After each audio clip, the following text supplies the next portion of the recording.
You are standing on a balcony, maybe 20 or 30 stories up. The air is slightly thinner up here, and the wind has a specific, whistling hum as it whips around the concrete corners of the building. You look down, and the world below has transformed into a miniature. The cars look like colorful plastic toys. The people are mere dots moving in rhythmic patterns, and the streetlights are beginning to flicker to life as the sun dips below the horizon. You are perfectly safe.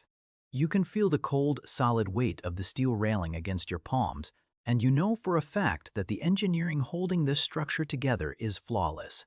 But then, out of nowhere, a tiny, intrusive whisper crawls up from the back of your subconscious. You wonder, just for a fleeting, sickening second, what would happen if you just stepped over.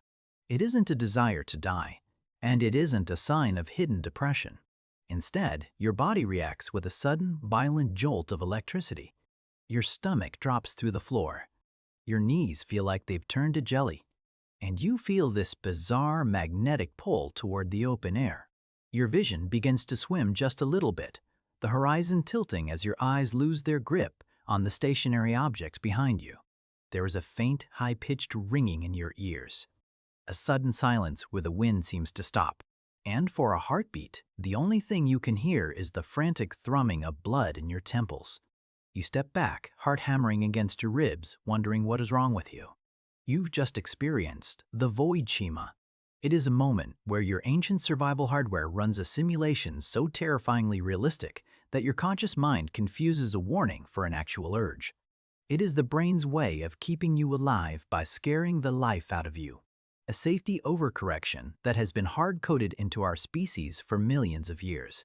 This is the biological glitch that keeps you standing on solid ground. Welcome to Logic Schema. To understand why your brain would play such a cruel trick on you, we have to look at what ancient humans did during the day for nearly the entire history of our species. Our ancestors did not evolve in a world of flat, carpeted hallways or safety-tested playgrounds. They lived in a vertical, jagged world of high-altitude cliffs, steep ravines, and the swaying, precarious branches of the forest canopy. In this prehistoric landscape, gravity was the ultimate predator. A single misstep while tracking a mountain goat or reaching for a bird's nest wasn't just a painful accident. It was a total system failure.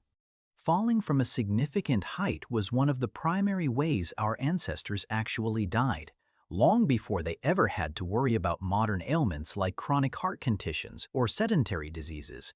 Picture an ancestor tens of thousands of years ago, perhaps during one of those brutal winters when food was scarce and every calorie mattered.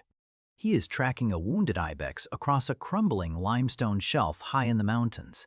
As he leans forward to see where the trail leads, his brain instantly calculates the sheer vertical drop and the loose scree under his feet. In that microsecond, his amygdala hijacks his motor cortex, sending a jolt of alarm so powerful it forces him to flatten his body against the cold rock, his heart hammering against the stone as his mind runs a high-speed simulation of what happens if he slips. This wasn't a choice. It was a biological intervention that ensured he survived to pass on that very same paranoia to you. Because the stakes were so incredibly high, the human brain could not afford to be subtle. It developed a specialized logic gate that triggers an immediate, visceral physical response whenever you are near a drop. The brain doesn't just send a polite memo to your conscious mind saying to be careful. It floods your entire central nervous system with a simulated version of the catastrophe. It makes you feel the sensation of falling before you ever leave the ground, ensuring that you will move away from the edge instantly. You feel like you want to jump, because your brain is trying to make the very idea of jumping feel like the most terrifying thing imaginable. This sentinel system never truly shuts down, even when we are most vulnerable. Think about what ancient humans did at night before we mastered the logic of fire or built permanent shelters. We spent our nights in the trees, tucked into the higher branches to stay out of the reach of leopards and other nocturnal predators. Staying alive in the canopy required a subconscious awareness of gravity that functioned even while we were completely unconscious. If you shifted your weight too far to the left in your sleep, your brain would trigger what we now call a hypnic jerk. It's that sudden, jarring sensation of falling that snaps you awake just as you're drifting off. It feels like a sudden electric spasm, an explosive twitch that shoots through your limbs as if you've just hit the water after a long fall. This happens because as your muscles begin to paralyze themselves for safety during rest, your brain sometimes misinterprets that sudden drop in muscle tone as a sign that you are physically falling through the air. In a panic, it fires a massive signal to save you, jerking you back into consciousness to ensure you haven't tumbled out of your safe sleeping spot in the trees. It's an ancient perimeter check that fires the moment your guard drops. This is the Void Schema in its most primitive raw form. It is your brain's internal security system performing a perimeter check. It creates a miniature simulation of a fall to make sure you are still securely positioned. When you stand on a high balcony today, you are experiencing a daytime version of that same nighttime jolt. Your brain is checking to see if you are still paying attention to the abyss. It is a 2-million-year-old alarm screaming system check before the ground takes the decision out of your hands. The physical symptoms you feel at a ledge aren't signs of weakness. They are a high-speed hardware diagnostic. Have you ever noticed that your palms start to sweat the second you look over a cliff? That isn't just nerves. In the logic of prehistory, moisture on the skin increases the coefficient of friction. Your brain is literally turning your hands into high-grip climbing tools, preparing you for a struggle that your modern life will never actually require.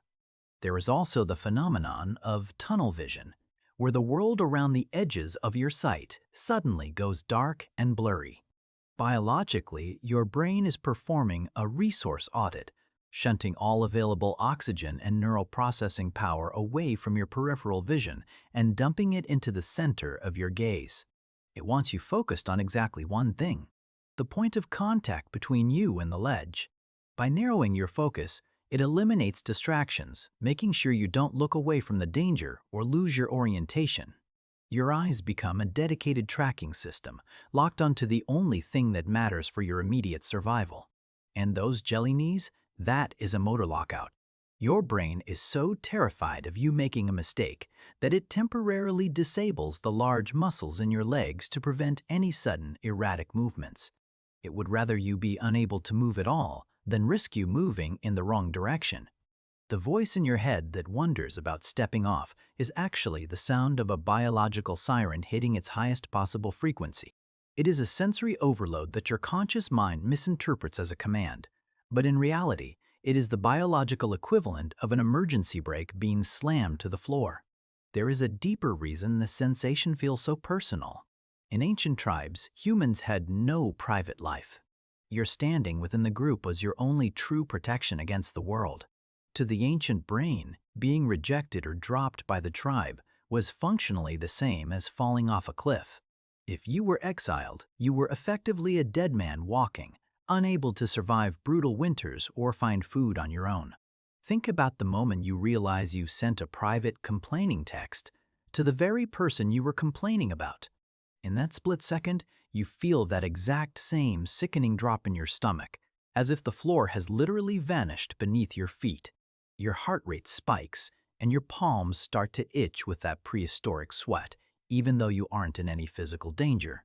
To your brain, this social blunder is a cliff edge moment because being discovered in a lie could lead to exile from the tribe. You are feeling the gravity of your reputation, a force so strong it can pull you down just as fast as a physical fall. This is why we feel that same dropping sensation in our stomach when we make a massive social mistake or face public humiliation. Our brain uses the same neural pathways for social status that it uses for physical gravity. It is the same logic gate. It simulates the catastrophe of the fall from grace to make sure you never take the step that leads to your exile. The Void Schema is the universal sentinel that monitors our position in the physical world and our rank in the social one. It is the invisible force that keeps us from the edge, whether that edge is made of limestone or of the opinions of our peers. So, the next time you feel that sickening magnetic pull from a high place, don't be afraid. It is a signal that your internal hardware is working perfectly. Your brain is so obsessed with your survival that it is willing to terrify you just to make sure you never take your safety for granted. It is showing you the end of your story to ensure the middle continues. The call of the void is not a whisper from the grave. It is a shout from the millions of ancestors who stayed on the ledge long enough to pass their caution down to you. This deep internal alarm system is the thread that ties your physical safety to your social existence. Whether you are standing on a glass balcony or standing before a crowd of judgmental peers, your brain is running the same diagnostic.